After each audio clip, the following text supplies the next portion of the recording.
Fourth views, चौथा विचार, बाकी ठीक। अब लगभग एक साल का वक्त बच गया है जब देश में लोकसभा का चुनाव होगा। वर्ष 2024 में लोकसभा का चुनाव होना है और राजनीतिक भाग दौड़ गतिविधियां काफी बढ़ी हुई हैं। बिहार भी पीछे वाला कैसे रहता।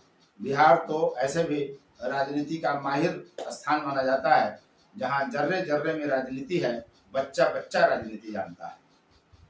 लोकसभा चुनाव को लेकर बिहार में गोटियां बिछने लगी हैं। सवाल यह है कि मुख्य मुद्दा क्या होगा। तमाम दल तो विकास की बात करते हैं, बेरोजगारी की बात करते हैं, गरीबी की बात करते हैं और बड़ी बड़ी सपनों के महल खड़े करने की बात करते हैं कि हम ये करेंगे वो करेंगे। सत्ता में रहते हैं तो कुछ, विपक्ष में रहते हैं तो कुछ हो जाता है। लेकिन असली मुद्दा क्या होगा? असली मुद्दा समझने के लिए जिसकी गोटियां बिछ गई हैं, बिसात बिछ गई है और गोटियां चली जाने लगी हैं। तमाम राजनीतिक दल घूर फिर कर मुसलमान केंद्रित हो गए हैं इस देश में और अंततः 2014 की तरह हिंदू मुस्लिम भी 2024 लोकसभा चुनाव में प्रमुख मुद्दा होगा। तमाम मुद्दों की धुरी में हिंदू मुस्लिम ही होगा। सांप्रदायिकता बनाम धर्मनिरपेक्षता का ही मुद्दा होगा और यह साफ साफ दिखने लगा है। जो लोग इसे मुद्दा नहीं मानते, दरअसल वे अंधेरे में रहने का काम कर रहे हैं। जातिवाद एवं सांप्रदायिकता बनाम धर्मनिरपेक्षता की लड़ाई होगी। विकास का मुद्दा सिर्फ कहने के लिए होगा। गोटियां इसी तरीके से चली जाएंगी। ये घूर फिर कर मामला हिंदू बनाम मुस्लिम का हो जाए और इसी में दोनों दलों का लाभ भी दिख रहा है। तो क्या है पूरा माजरा, हम आपको बतलाएंगे। आप देख रहे हैं फोर्थ व्यूज, मैं उपेंद्र कश्यप, बिहार पॉलिटिक्स। लोकसभा चुनाव में प्रमुख मुद्दा क्या होगा, इसे समझने के लिए आप भाजपा प्रदेश अध्यक्ष सम्राट चौधरी का बयान देख लीजिए। बागेश्वर धाम के धीरेन्द्र शास्त्री यहाँ आ रहे हैं, उनसे धर्मनिरपेक्ष संघ यानी जो तेज प्रताप यादव का डीएसएस है उसका टकराव देख लीजिए। नेताओं के बयान देख लीजिए। घूर फिर कर सब कुछ यह बतला रहा है कि अंततः हिंदू मुस्लिम का ही कार्ड खेला जाएगा लोकसभा के चुनाव में। हम शुरुआत करते हैं सबसे ताजा बयान। सासाराम में भाजपा के प्रदेश अध्यक्ष, जिनको कुछ लोग भाजपा की तरफ से मुख्यमंत्री चेहरा बताने में लगे हुए हैं, वे सासाराम में जाते हैं और कहते हैं कि यदि प्रदेश में भाजपा की सरकार बनी तो मुगलों के नाम पर जितने भी स्थान हैं उन्हें बदलकर भारतीय वीरों के नाम पर कर दिया जाएगा। भाजपा के दूसरे दिग्गज नेता, राज्यसभा के सदस्य, बिहार में प्रतिपक्ष के नेता लंबे समय तक रहे, उप मुख्यमंत्री रहे, सुशील मोदी कहते हैं राजपूत नेताओं का नाम गिना जाते हैं आनंद मोहन के विरोध करते हुए, और वे यह बताने का प्रयास करते हैं कि राजपूतों को सबसे अधिक भाजपा ने तवज्जो दिया है। एक सिरे से कई नामों गिना देते हैं। यह सब क्यों हो रहा है?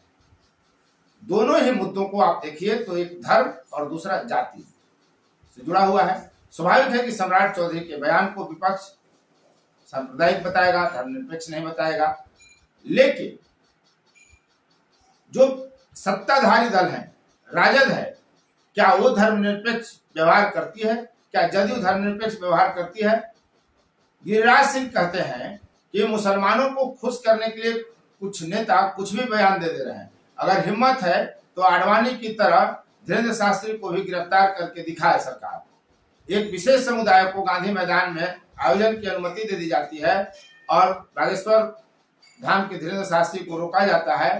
धर्मगुरुओं को प्रदेश में आने से रोका जा रहा है। ये गिरिराज सिंह का बयान है। गिरिराज सिंह को यह बयान देना पड़ा क्योंकि सत्ताधारी दलों की तरफ से पहले धीरेन्द्र शास्त्री का विरोध हुआ। तेज प्रताप यादव ने कहा कि डीएसएस का गठन ही आरएसएस के खिलाफ हुआ था। हिंदू मुस्लिम सिख ईसाई आपस में है भाई भाई, हमारी ताकत भी शास्त्री देख लेंगे, मेरी पूरी सेना तैयार है। वे लोग भूल रहे हैं कि बिहार में किसकी सरकार है, यानी सरकार होने की हनक भूत की तरह माथे पर सवार है और राजद के नेता खुली चुनौती दे रहे हैं।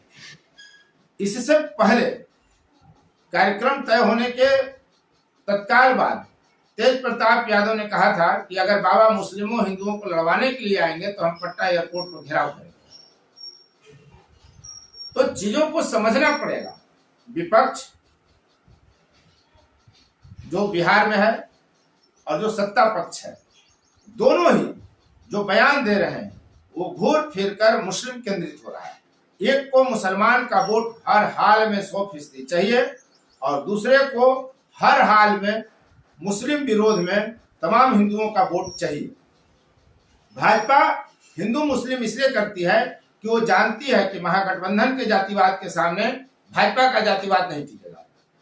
यदि जातिवाद का मुद्दा होगा चुनाव में तो महागठबंधन विष पड़ेगा, भारी पड़ेगा, क्योंकि भाजपा की जाति गठबंधन जो है उसका जो जातीय समीकरण है उससे काफी बड़ी बड़ी जातियां और दर्जनों जातियां महागठबंधन के साथ जुड़ी हुई हैं।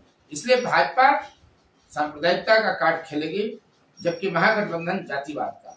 लेकिन दोनों यह कोशिश होगी कि धर्म और मुस्लिम के मुद्दे पर पूरा चुनाव केंद्रित हो जाए, एक मुसलमान के वोट लेने के लिए और दूसरा पक्ष मुसलमान का वोट न मिलते हुए हिंदुओं का अधिक से अधिक वोट एकजुट हो। क्योंकि हिंदुओं में जो जाति व्यवस्था है उसको आप धर्म के नाम पर ही अपने पाले में खड़ा कर सकते हैं। तो ये भाजपा की कवायद है। और दूसरे नेताओं की भी जो बयान आए धीरेन्द्र शास्त्री वाले प्रकरण में, आप उनको जरा एक झलक में हम आपको बतलाते हैं। शिक्षा मंत्री हैं चंद्रशेखर और वे कह रहे हैं कि लालकृष्ण आडवाणी को लालू यादव ने जेल में भेजा था, तेजस्वी यादव बाबा बागेश्वर को जेल भेजवाएंगे। किशनगंज में उन्होंने मीडिया से बात करते हुए यह बात कही कि बागेश्वर अपने हरकतों से बाज आ जाएं। यह खुली चुनौती उन्होंने दी।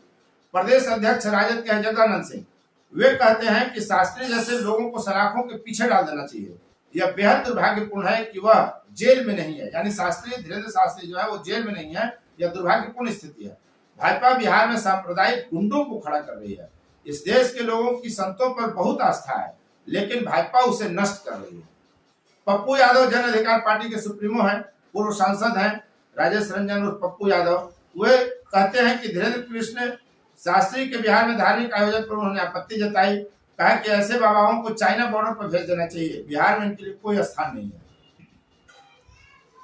श्रम संसाधन मंत्री है सुरेंद्र राम, वे कहते हैं कि ऐसे बाबाओं से हिंदू और सनातन दोनों बदनाम हो रहा है। ऐसे बाबाओं का देश हित, समाज हित और धर्म हित के लिए विरोध होना बहुत जरूरी है। उन्होंने कहा कि ऐसे लोग एक दूसरे धर्म से लड़ाने का काम करते हैं। नेता प्रतिपक्ष भाजपा के नेता जो है विजय सिन्हा, वे कहते हैं कि धीरेन्द्र शास्त्री को बिहार आने से कोई रोक नहीं सकता। कोई भी धार्मिक गुरु हमारे बिहार में आते हैं तो जनता श्रद्धा से सम्मान करेगी, विरोध करने वालों का हम मुंह काला करेंगे। उधर बाबा बागेश्वर धाम जो है, बागेश्वर धाम के धीरेन्द्र शास्त्री जी, इनके समर्थकों का खुला चैलेंज आ रहा है कि अगर बिहार सरकार की ताकत है तो आयोजन को रोक दें। नौबतपुर में 13 से 17 मई के बीच उनका कार्यक्रम होना है, प्रवचन होगा और एक दिन उनका दरबार भी सजेगा। तो धीरेन्द्र शास्त्री बिहार में न आए, बिहार में कार्यक्रम न करें, अपने बातों को न रखें, इसके लिए सरकार तत्पर दिख रही है। खासकर राजद का उतावलापन देखते बन रहा है।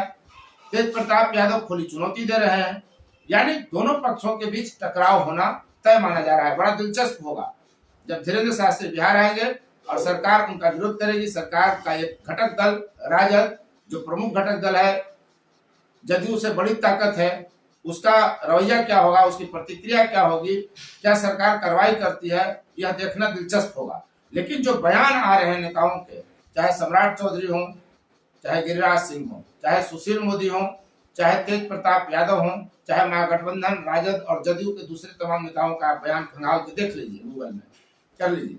तमाम लोगों की कोशिश यही है कि हमारा वोट बैंक मजबूत हो और हमारा तुम्हारा जो वोट बैंक है, लड़ाई भाई इसी की है। हम और आप धरातल पर जो लोग हैं वो आपस में लड़ते हैं, वो बेवकूफ है। राजनीतिक विचारधारा के लिए, राजनीतिक दलों के लिए आपसी सामंजस्य में खटास आ जाए, आपसी संबंधों में बिगाड़ आ जाए, यह कतई उचित नहीं है। इसलिए जो धरातल पर लोग हैं, जो कार्यकर्ता हैं किसी दल के, जो किसी दल के समर्थक हैं, सबको अधिकार है किसी के साथ खड़ा होना, किसी के विरोध में खड़ा होना। मर्यादाएं बनाए रखने की जरूरत है और हिंदू मुस्लिम का विवाद धीरे धीरे और बढ़ेगा और तीखा होगा, यह आप तय जानिए। और इसके लिए न सिर्फ भाजपा जिम्मेदार है, न सिर्फ जदयू जिम्मेदार है, न सिर्फ कांग्रेस जिम्मेदार है, न सिर्फ राजद जिम्मेदार है, बल्कि इस देश के तमाम राजनीतिक दल जिम्मेदार हैं। सांप्रदायिक कार्ड सब कोई खेलता है, कोई सांप्रदायिकता किसी को ठहरा देता है, कोई किसी को धर्मनिरपेक्षता से जोड़ देता है, लेकिन मुद्दा वही है, हमारा वोट तुम्हारा वोट, वोट बैंक की लड़ाई है। तो आप देखते रहिए कि जब बागेश्वर नरेश यहाँ आएंगे, धीरेन्द्र शास्त्री, तो क्या कुछ होगा, क्या वे गिरफ्तार होंगे, क्या बिहार सरकार उनको पटना की तरह जो है बिहटा में भी कार्यक्रम करने से रोक देगी।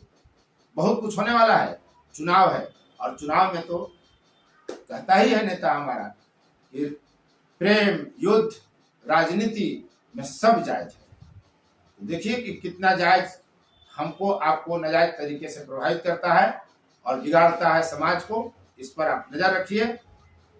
अब तक इस वीडियो में बने रहने के लिए आपको बहुत बहुत धन्यवाद। आप देख रहे थे फोर्थ व्यूज और मैं उपेंद्र कश्यप। जय हिंद। फोर्थ व्यूज, चौथा विचार, बाकी फिर